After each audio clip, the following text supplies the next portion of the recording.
అందరికీ thank you. నేను 35 cinema చేశాను. ఫస్ట్ టైం జెన్యూన్గా ఒక ఫిల్మ్ చేశాననే ఫీలింగ్ నాకు వచ్చింది.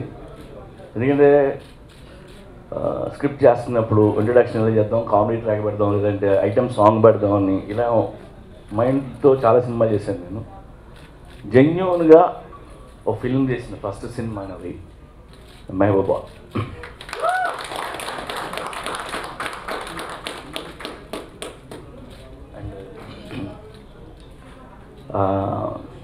ఈ సినిమా హీరో ఆకాష్ గురించి చెప్పాలి. ఆడు నాకు చిన్నప్పటి నుంచి తెలుసు, ఎందుకంటే మా ఇంట్లో ఉండేవాడు.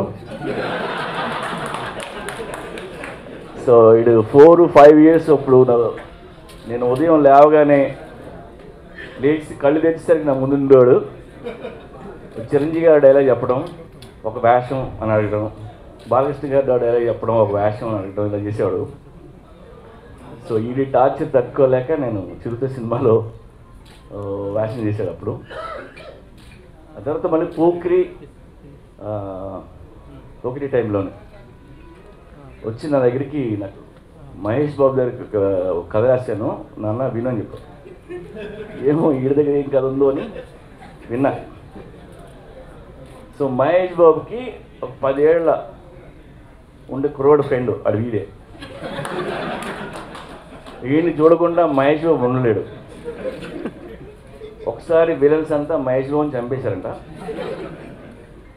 వీడు ఆ విలన్స్ పగబట్టుకుని 10 ఏళ్ల కుర్రోడు విలన్స్ని ఎలా చంపేసాడు కథ. ఇది నాకు మహేష్ అయితే చెప్పమని చెప్పాడు. మహేష్ నన్ను పట్టుకుని అంతాడు. అంటే వీడి హీరో రాసుకున్న మహేష్ వేసి ఇచ్చాడు వీడు.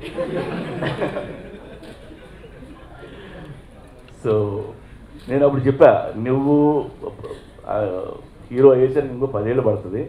ఆ 10 ఏళ్ళ అప్పుడు ఆ తర్వాతకి నేను నీతో సినిమా చేసే కెపాసిటీ ఉండొచ్చు, లేకపోవచ్చు, డబ్బులు ఉంటాయో తెలియదు నాకు.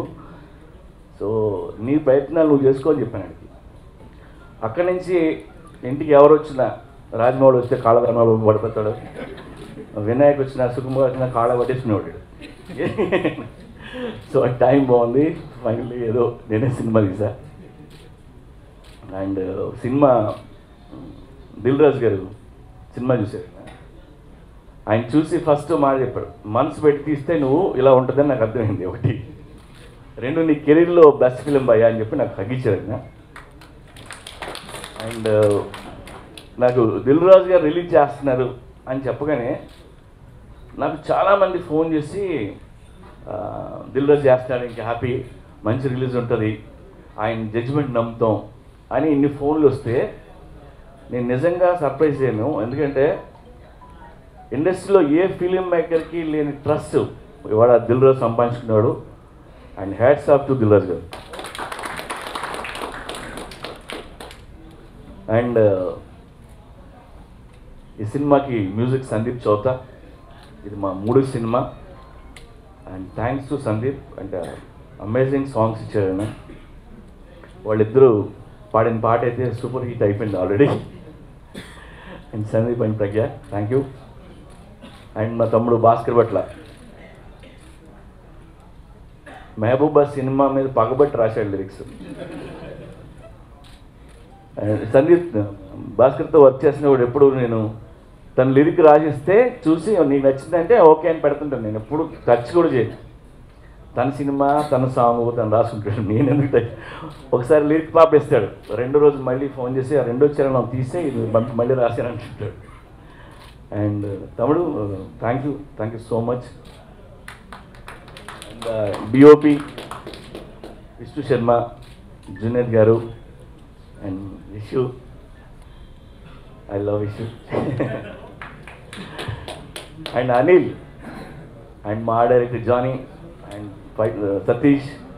సో ఈ సినిమాకి పనిచేసిన ఎవ్రీబడి అంటే చాలా బాగా పనిచేశారు మనసు పెట్టి. Thank you so much. And special thanks to Charmme production మామూలు చేయలేదు. అంటే minus temperature, daily hundreds of unit, వాళ్ళకి ఫుడ్ గీటు అరేంజ్మెంట్లు ఒకటి కాదు, మగాళ్ళ కంటే ఎక్కువ పని చేస్తుంది చార్మి. అందుకే నాకు ఇష్టం.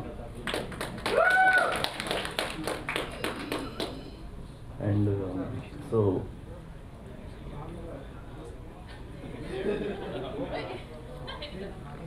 నేహా శెట్టి సినిమాలో మంచి రోల్ చేసింది. రోల్ చేయడం కాదు, చాలా బాగా వీళ్ళిద్దరం ముందే సీన్లన్నీ ప్రిపేర్ అయ్యి నేర్చుకొని ఉత్తేజ్, థ్యాంక్స్ టు ఉత్తేజ్ ఏమో వీళ్ళందరికీ ప్రతి సీను ఎలా యాక్ట్ చేయాలి అని ఉత్తేజ్ చెప్పాడు. నేను ఎప్పుడూ వీళ్ళకి ఏ సీన్లో కూడా నేహాకి నేను ఇలా యాక్ట్ చేయాలని కూడా చెప్పలేదు. నేను వాళ్ళకి తెలుసు కాబట్టి వాళ్ళు వచ్చి చేస్తారు అంతే. And so Mehbooba cinema May 11th release అవుతుంది. Please watch and we need your support. మీ బ్లెస్సింగ్స్ కావాలి ఆకాష్ గారికి. అండ్ ఇప్పుడు నాకు 50 దాటే. నెక్స్ట్ 10 yearsలో వీడికంటే ఎక్కువ సినిమాలు, మంచి సినిమాలు నేను చేస్తున్నాను. చాలా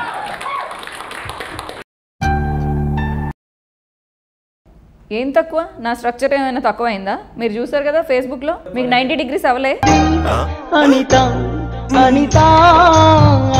సరే 500 పేటిఎం చేస్తా. 500 పేటిఎం ఇచ్చి వాడుకున్నాడు సార్. అర్జెంట్ గా పేటిఎం డిలీట్ చేయి. మాస్టార్ పవర్ స్టార్ ని వాడుకోవడం ఇంకో పెద్ద ట్రెండ్. మొన్నటి వరకు ఆ సుత్తి మహేష్ గడు, ఇప్పుడు చీరెడ్డి, అదే చీ శక్తి. శక్తి ఒక్క పొడేం కాదు,